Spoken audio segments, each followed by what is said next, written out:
everyone, it's Pauline again, your favorite creative activator, and I am with a wonderful guest here.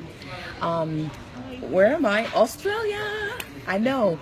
I told you I would be live here, and I have a special person I want to introduce to all of you.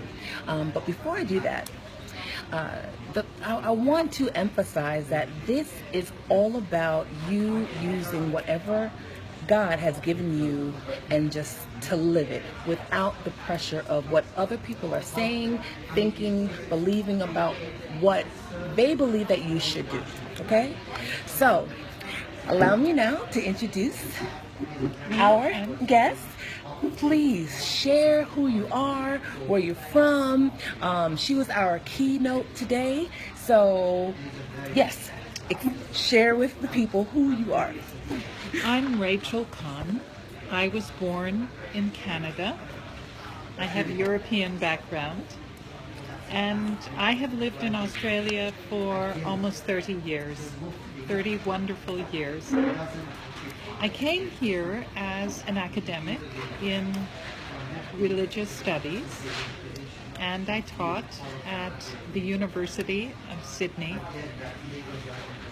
But I really found myself loving the conversations that I was having with fellow academics, with guests, and teaching. And one day, one of my colleagues said, "You really should think about going to the ABC, the Australian Broadcasting Corporation." And I thought, no, I can't do that. I'm a university lecturer. That's what I do. But one day, I was actually invited to come and speak at the station. I was being interviewed. And from there, it developed that they became interested in hiring me. So I have been making programs on religions of the world, for 25 years. And for the last 20 years, I have been producing and presenting The Spirit of Things. And The Spirit of Things is very much focused on wonderful people in America, in Britain, in Australia, all around the world, in India, wherever they come from. Many of them come to Australia, like Pauline. And I wanted to find out their stories, particularly their stories of faith. And some of those people have been very important. I have interviewed the Dalai Lama about 5 times, and other very extraordinary people of faith in Jewish and Christian, Hindu, Sikh, Buddhist traditions. They have all shared with me their own journey of faith, but also the research that they have conducted, their important contributions to the world. And for me, their contributions to the world are exactly what more people need to know about. Many people have very negative ideas about religion, especially today. But I see how much people in different churches and different traditions contribute to the welfare, not only of people's physical bodies through charity, but also through the welfare of their souls, of their hearts, of their minds, when they confront disappointment, adversity, hardship, challenges.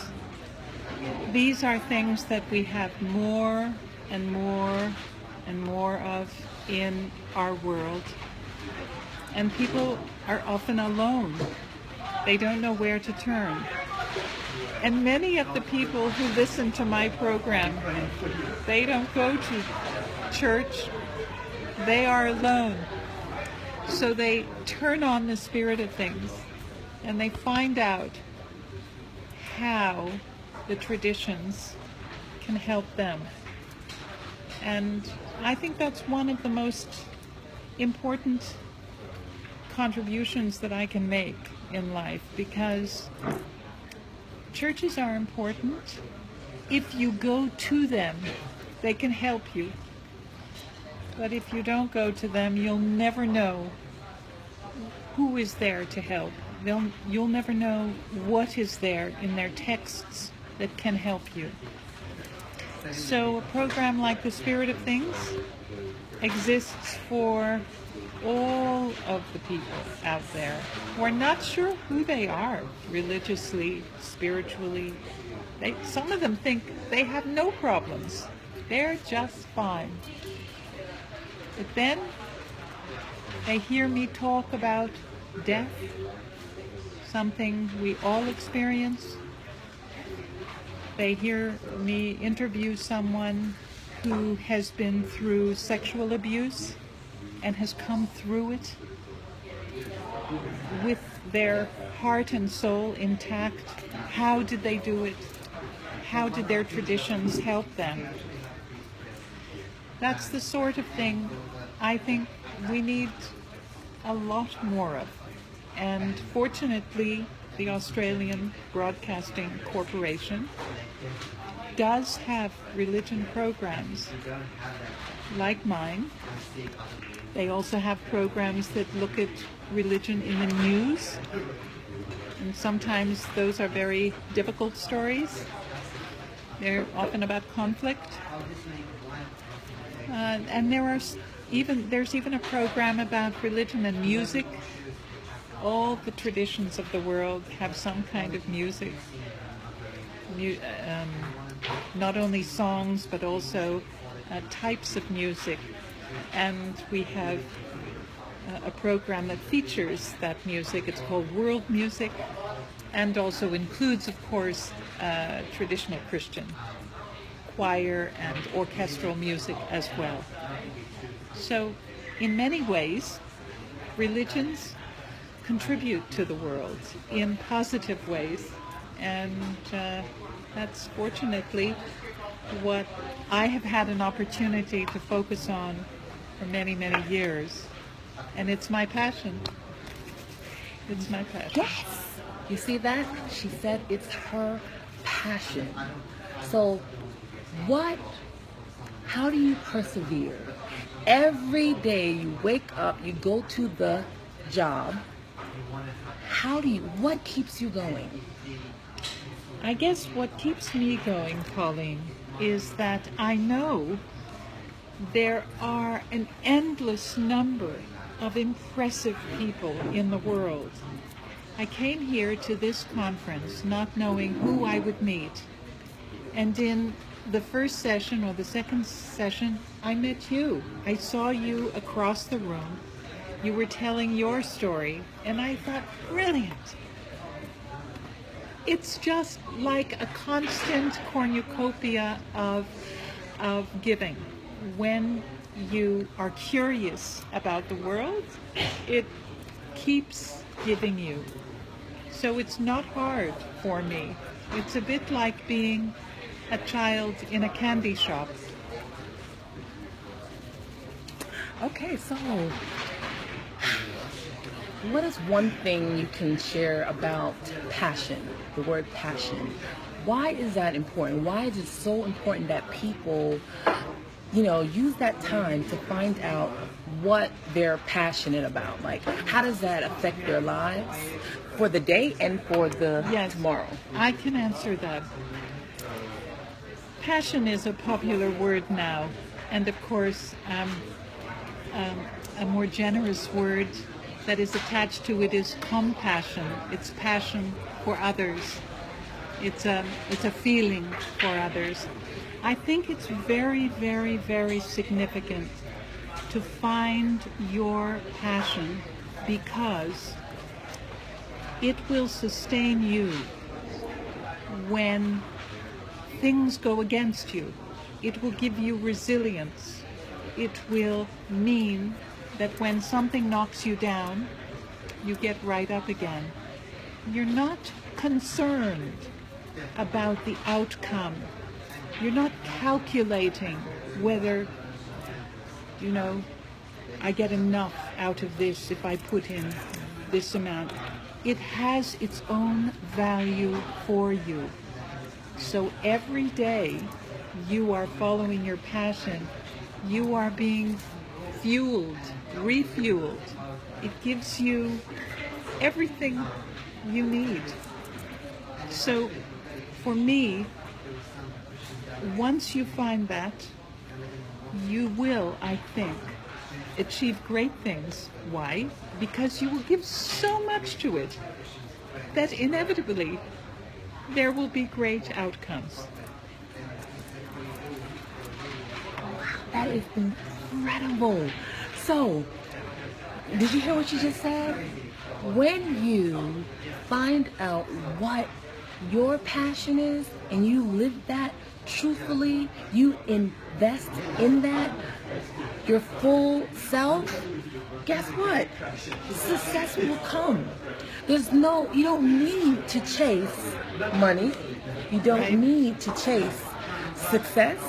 You don't need to worry about the numbers or, the things that people will tell you, or what are the numbers, or how many people showed up, or Yes. it doesn't matter.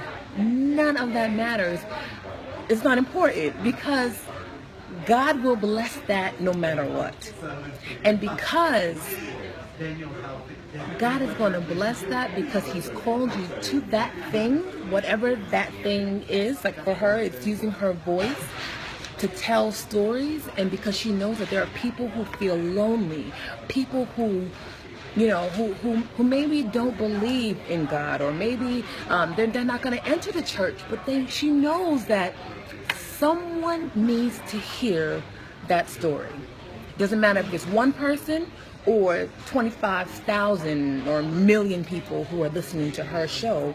It's her calling that keeps her living. The benefit is going to be so great because she knows she has a purpose. She knows that it feels good no matter what. Like yes. Would you agree that trouble and people and family or obstacles are going to happen, right? Yes. Does it stop? I mean, does that mean that you stop doing what you're passionate about? Exactly, you don't. And in fact, you realize that the more you hone your skills at what you do, the better you become.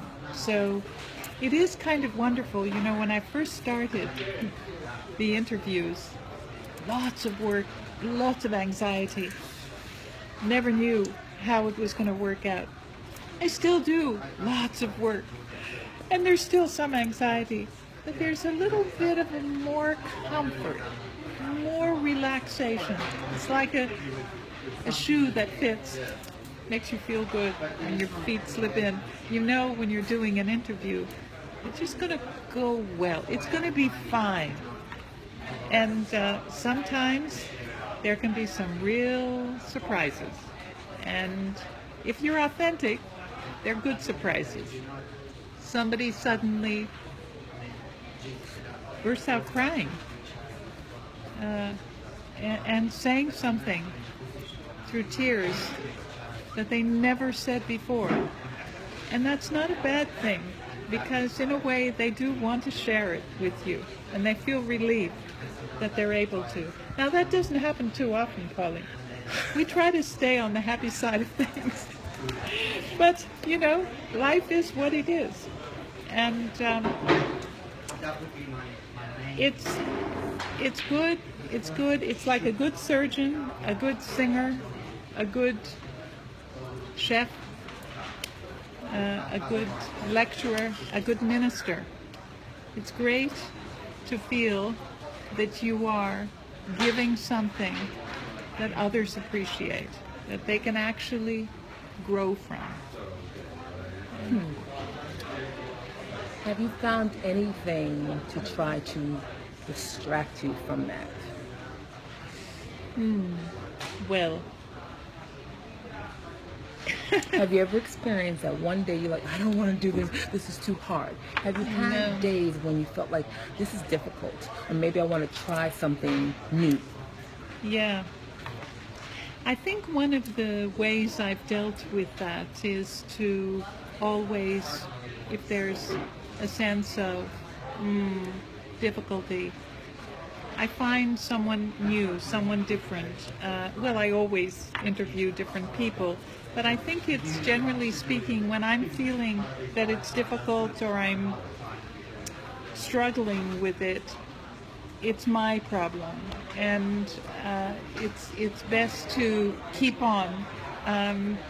This might sound like I don't have a lot of ideas, but almost every week is a totally new story, a very different person, people from different walks of life, and that always keeps me that keeps me very absorbed, keeps me very interested. Because look, Pauline, there is nothing more interesting to me than humanity, than people. I could never get bored of them.